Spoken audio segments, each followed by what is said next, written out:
Let me explain this to umuntu omnyama so that umuntu omnyama does not fall victim to amanga. The truth shall set you free. So lalela mntu omnyama. Asiqale.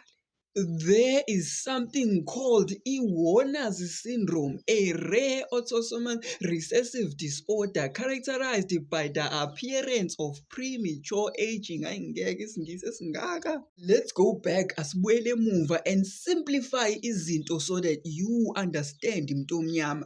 I-Warner syndrome is an extremely rare disease, isifo esingatholakali noma kanjani, that causes umuntu ukuthi a-age fast, asheshe aguge.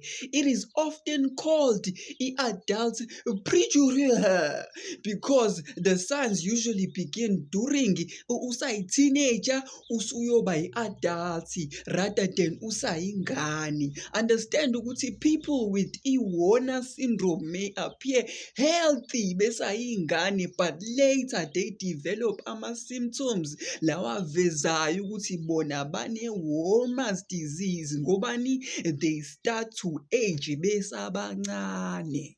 Hlakanipha-ke mntu omnyama and understand ukuthi i-Warner syndrome, it affects i-growth, ukukhula, i-skin, isikhumba, i-hair, iy'nwele, ama-hormones, i-bone, amathambo, ama-vessels akho emzimbeni, eyes, amehlo, fertility.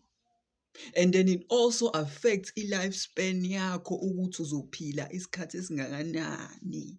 This sickness, this kind of ukugula, is a disorder caused by a mutation in the WRN gene, which helps repair i-DNA and maintain ama-chromosome stability emzimbeni. Ibizwa nge-WRN gene or i-Warner gene because it was discovered by u-Otto Warner ngo-1952. Understand it is a condition that makes ingane yakho noma ina 6 but look engathi ina 55, and then wena una 31 you could look engathi una 60. Umuntu omnyama uzoba confused athi hayi bayangithakatha abakuthakathi mntu omnyama. Understand ukuthi emzimbeni wakho unama-cells, and lawo ma-cells ukuze abe khona there is something called ama-chromosome kuwena. Lawo ma-chromosome they make i-DNA yakho, they make you ube wena as a human. And understand ukuthi kulawo ma-chromosome asemzimbeni wakho there is a default, a small problem ekwenza uhluke from everyone else, and it is called i-telomere. And i-telomere iyona that causes i-Warner syndrome, iyona le yenza ukuthi wena uguge faster than normal people.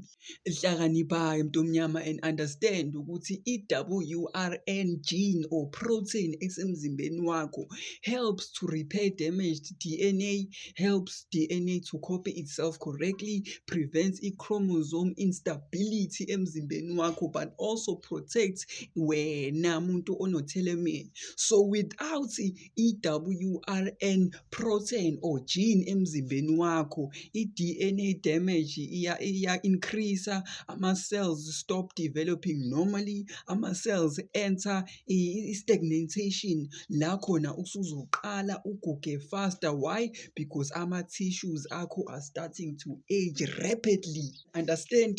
Let's say it together mntu omnyama, i-Warner syndrome. Let's say it one more time, i-Warner syndrome.